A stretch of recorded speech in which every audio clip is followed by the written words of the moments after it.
Muito bem, vamos prosseguir, né? E finalmente com esse pequeno vídeo nós fechamos a terceira unidade.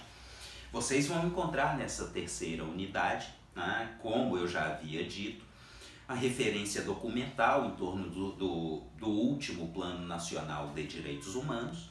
Vocês vão encontrar uma referência analítica muito interessante que faz toda uma análise retrospectiva, né, da evolução das políticas públicas protetivas de direitos no Estado brasileiro.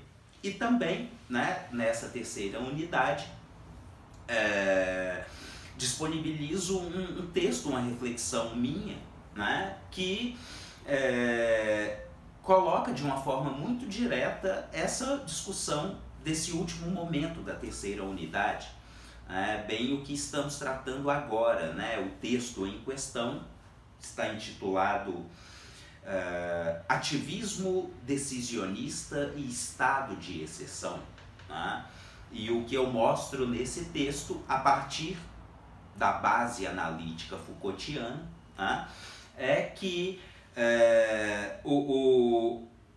o judiciário brasileiro atual, em boa medida, em significativa medida, né, ele tem se servido tanto desse elemento ativista a ponto de, sob o pretexto de garantir direitos, ele acaba neutralizando direitos, tá? Todos vão se lembrar, por exemplo, daquela discussão no âmbito do Supremo Tribunal Federal, né? Então a gente está falando de uma discussão que culmina na questão de controle de constitucionalidade. E a discussão específica teria sido detonada a partir do clamor popular contra a impunidade. Muito interessante. Mas a partir disso, o Supremo Tribunal, em um determinado momento, respaldou a prisão a partir da condenação em segunda instância. Vejam, um tribunal constitucional que atua diretamente no sentido de desprezar aquilo que é a grande chave, o básico do básico de todo o direito ocidental moderno, que especificamente seria o quê? Princípio da estrita legalidade, devido processo legal, ampla defesa e contraditório, e ainda presunção de inocência. Todas essas bases do direito penal moderno desmoronaram com a decisão do Tribunal Constitucional, que preferiu se descaracterizar como tribunal, que enquanto Tribunal Constitucional deve se orientar contramajoritariamente, exatamente para que não seja levado, manipulado por clamores populares. Porque o compromisso de um tribunal constitucional é com a garantia de direitos fundamentais e humanos.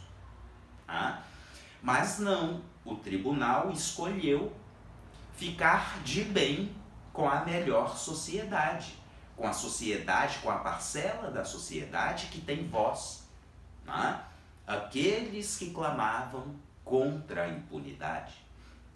Isso é bastante problemático. Então vejam, é exatamente a questão da microfísica. A coisa se perverteu, a melhor qualificação é essa, de tal forma que, sob o argumento de se garantir, de se proteger, de se promover direitos, esvazia-se direitos. Então é aí que eu uso a expressão, sempre um tanto sensacional, vocês vão me entender, a expressão estado de exceção. né? O que eu quero dizer é que é importante, né, não entender tão estritamente o estado de exceção enquanto uma categoria jurídico-normativa disposta na Carta Constitucional. Aqui eu estou trabalhando com um conceito, né, de um pensador contemporâneo muito interessante chamado Giorgio Agamben, né?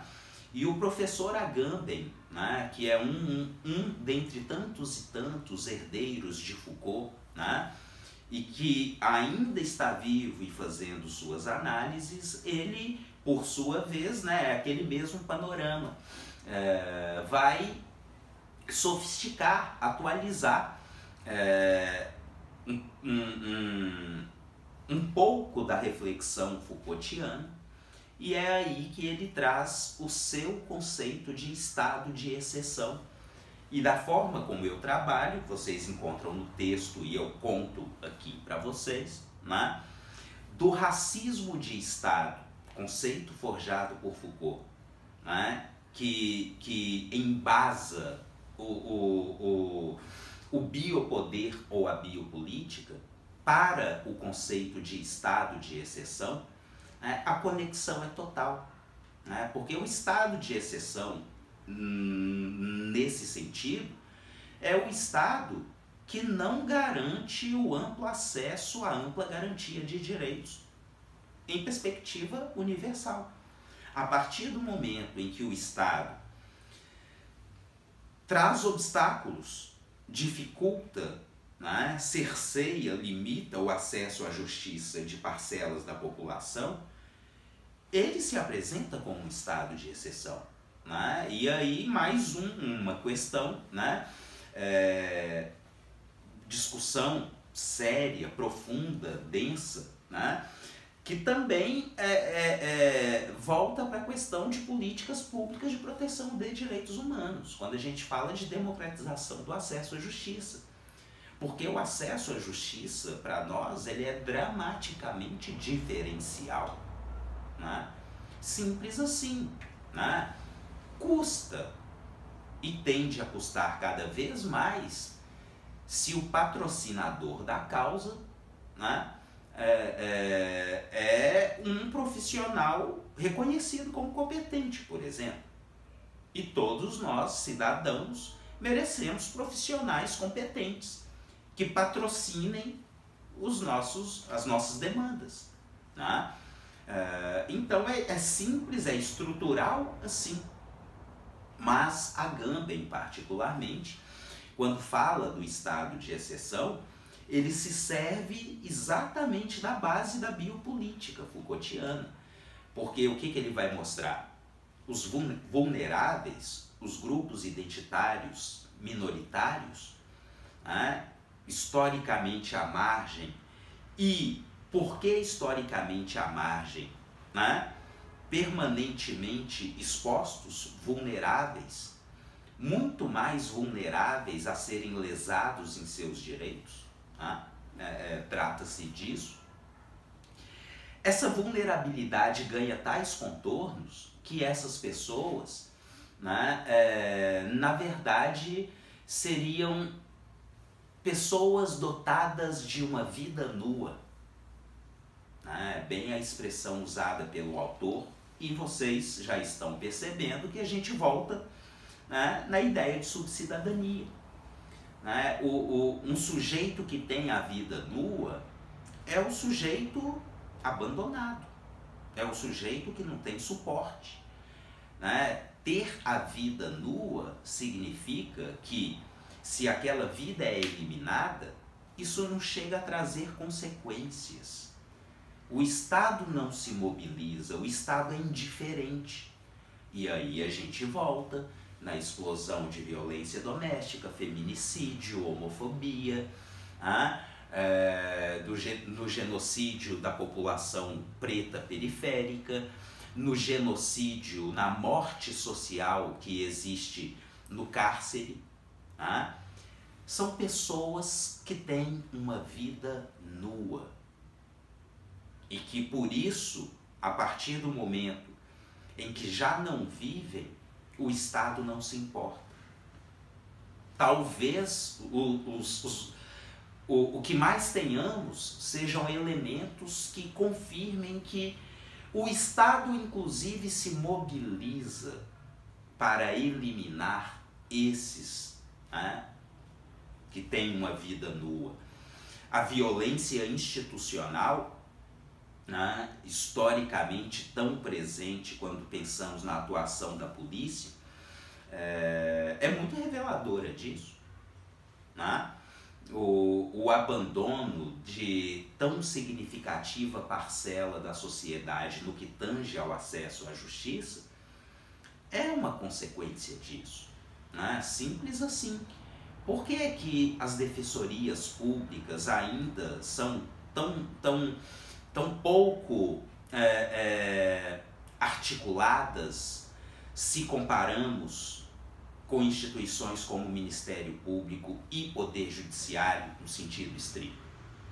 Ah, simples assim, porque os defensores defendem.